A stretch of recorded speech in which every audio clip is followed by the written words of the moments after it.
Congratulations, you're Solomon, not wise King Solomon. Not yet.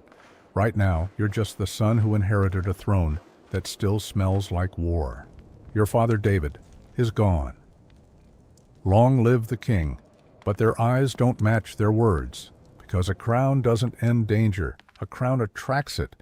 You sit on a carved chair that feels too big for your body. Gold everywhere, cedar beams, guards at every door, and still, you feel exposed. A king is just a man surrounded by people who want something. You can hear Jerusalem breathing at night. Not peaceful breathing, the tense kind, like the city is waiting to see if you'll survive the first year. You've seen what happens when a succession goes wrong. You've seen brothers turn into rivals, friends turn into threats, promises turn into knives, and the throne does something strange to you.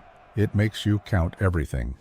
Who nodded when you entered, who didn't, who smiled too fast, who avoided your eyes. You start learning the real game, not songs, not speeches, not ceremonies. Power, paper seals, whispers, appointments, alliances. The kingdom is a living thing, and every part of it needs something from you. The army wants certainty, the priests want stability, the elders want influence, the poor want bread, the rich want more land, and the neighboring nations, they want you inexperienced. Because an inexperienced king is easy to shape, easy to corner, easy to break. You walk alone sometimes just to feel normal, but you're never alone. Even your footsteps have an audience. And at night, when the palace quiets down, your mind does the opposite. It gets louder. You can't ask your father what to do anymore. You can't lean on his reputation. His victories don't automatically become yours. Now it's your name on the seal, your name that will be remembered or erased. So you do the thing kings do when they're scared. You move, you travel. You make it visible that you're in control. You go to Gibeon, a high place, a place of worship that people already respect. You bring officials, servants, guards. You bring offerings, a lot of offerings, because part of ruling is symbolism. If the people see you honor God publicly, they hope it means God will honor you privately. The smoke rises into the sky like a message, like you're sending your fear upward in pieces, and then the day ends. The crowds thin out, the torches go down to embers, and finally, you lie down. Not in your palace bed, not in your familiar room in Jerusalem, but here, away from home, under a different ceiling, with the smell of ash still clinging to the air. You close your eyes, and you expect nothing but sleep, because kings don't get miracles on command. But then, the dream opens like a door. Not a normal dream, not random images and nonsense. This is heavy. This is real in that way that makes your chest tighten. You're standing somewhere that feels like everywhere at once. And you know, without being told, that you are not alone. A presence fills the space. Not the presence of a man, not the presence of an angel. Something higher. Something that doesn't need to shout to make you tremble. And then it happens. The question. Simple, clean, no riddles. God speaks. Ask what I shall give you. That's it. No list of options, no conditions, no negotiation, just a blank page. You can say anything. You can ask for a life that makes people bow. You can ask for a name that terrifies enemies. You can ask for so much gold the sun looks poor. You can ask for revenge, for safety, for power, for control. If God is offering, then the wrong answer isn't just a mistake, it's a destiny. You feel your mind searching through desires like drawers. You feel old hunger waking up inside you, because you know what it feels like to be vulnerable. You know what it feels like when your future depends on other people's loyalty. And loyalty changes. So your heart tries to rush ahead. Ask for strength, ask for victory, ask for a long life, ask for... And then you picture something, not wealth, not enemies. You picture a courtroom, a real one, two people standing in front of you, both crying, both desperate. You picture a dispute you can't solve with a sword, a decision you can't make with charisma, a truth hidden behind panic and manipulation. And you see yourself, king on the outside, but confused on the inside. Because the kingdom isn't just battlefields. It's judgments. It's consequences. It's the slow daily weight of right and wrong. If you get that wrong, people don't just suffer. They lose faith. They lose hope. They turn bitter. They turn violent. The nation fractures, and all your gold won't glue it back together. So you swallow, and you answer. Not like a man making a wish, like a man confessing. You say, I'm young. Shoshikaid, you admit you don't know how to go out or come in. You admit you're standing over a people too numerous to count. And then you ask for the one thing that makes everything else either useful or useless. You ask for wisdom, not cleverness, not tricks, not the ability to win arguments. You ask for an understanding heart, the ability to discern between good and evil, the ability to judge your people rightly. And the moment you say it, the air shifts. Not like applause, like approval. And you know deep down, you chose the kind of answer that heaven loves. God responds. And it's not just yes, it's bigger. Since you didn't ask for long life, since you didn't ask for riches, since you didn't ask for the lives of your enemies, wisdom will be given. A kind of wisdom unlike anyone before you. And also, the things you didn't ask for, wealth, honor, a name that will travel farther than your armies. When you choose the right foundation, the rest can be added without poisoning you. And then the dream ends, not fading away, closing, like a book snapping shut. You wake up in the dark, your heart is pounding like you ran. Your hands are open, as if you were holding something and just dropped it. You sit up, and the world feels different. Not because your problems are gone, but because your mind feels sharpened, like fog has been wiped off glass.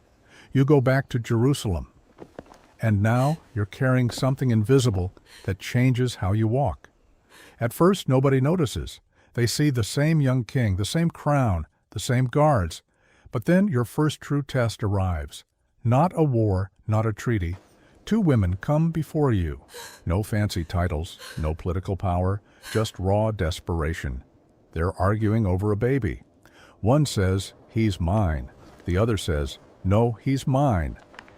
And the room starts to lean forward, because kings can hide from some things, but not from a crying child in the middle of a courtroom. Both women are pleading, both are loud, both are convincing. Pick the one who seems most useful. Pick the one who has allies. Pick the one who can repay you, but you don't. Because wisdom isn't about making safe choices. It's about making true ones. Your eyes move. You watch their faces. You listen for what's underneath the words. And then you do something that shocks everyone. You propose a solution that feels unthinkable. A test that forces the truth out into the open. The room goes still, breaths held.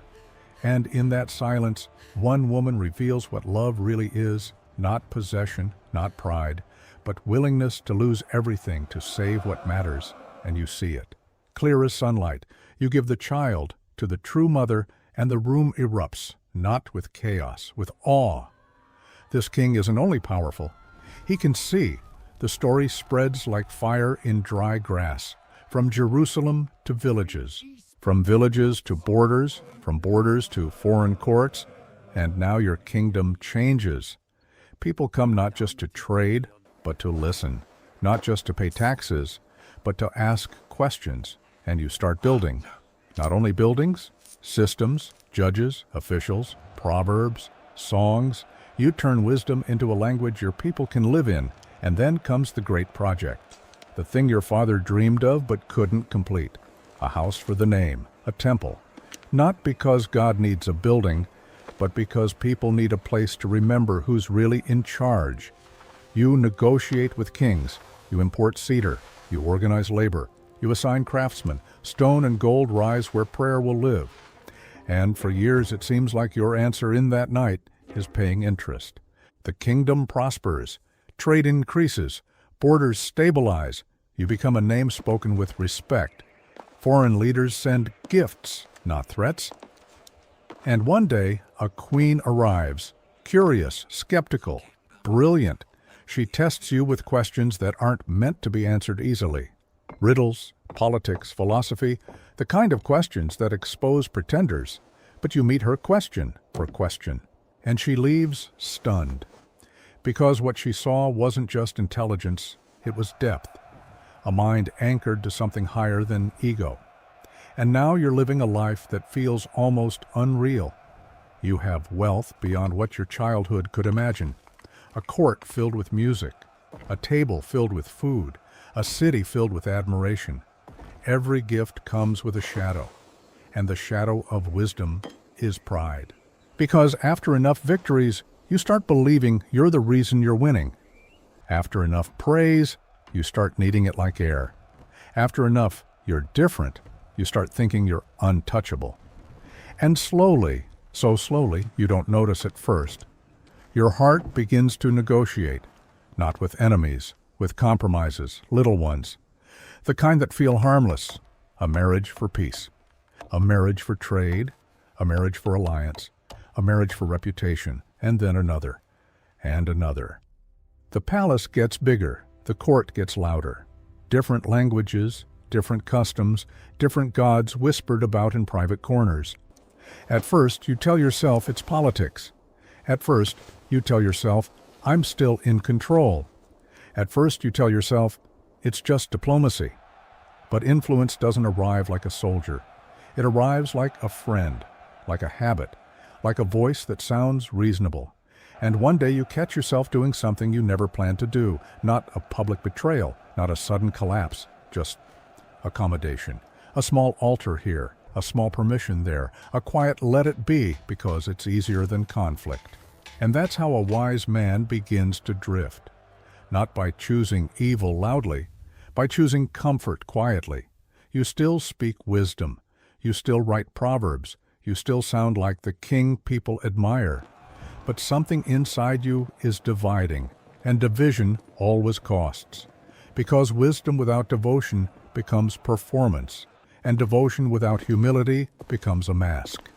Then the warnings come, not in the form of enemies at the gate, in the form of unrest, in the form of cracks, in the form of things you used to understand easily suddenly feeling complicated.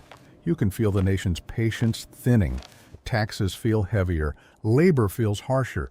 Your building projects, once inspiring, start feeling like burdens to the people. A kingdom can look golden and still be brittle. Because history isn't only written by monuments, it's written by hearts. And your heart is the one thing you can't build with cedar. You remember that night again. The night God asked you to choose. It wasn't the offer. It was your honesty. You admitted your need. You admitted your weakness. You asked for help. And that's why your answer changed history. Because wisdom didn't begin as power. It began as surrender. That night didn't just make you famous. It made you responsible. Because once you've been given light, you're accountable for where you walk. You can have everything and still lose the most important thing, not your throne, not your wealth, your center, your undivided heart. People will remember the temple. They will remember the gold. They will remember the wisdom that made nations listen, that you were offered anything. And the best thing you asked for was the ability to choose what's right. And that choice echoes forward, into every proverb that warns the proud, into every prayer that asks for discernment, into every person who realizes the real miracle isn't getting more. It's becoming the kind of person who won't be ruined by what you get. So imagine the room again, the dream, the question. Ask what I shall give you. And now imagine that question isn't only for a king in ancient Israel, it's for anyone standing at a turning point, anyone with a future that could bend in 1,000 directions. Because the question reveals you, not your status, not your image, your true hunger. The hunger that changes history isn't greed, it's wisdom. I don't know how to lead this life, so God, teach me. That's the night you became more than a king. That's the night you became a sign, a warning, and a hope. Because if God offered you anything, and you chose wisdom, then maybe the greatest power in the world is choosing what's right when nobody can force you. And that one answer, spoken in a dream, still ripples through time. Because it proves the real throne isn't made of gold, it's made of decisions. And the night God offered you anything, you chose the decision that made your name eternal. Not because it made you rich, not because it made you feared, but because it made you wise. And wisdom is the only gift that can hold every other gift without breaking.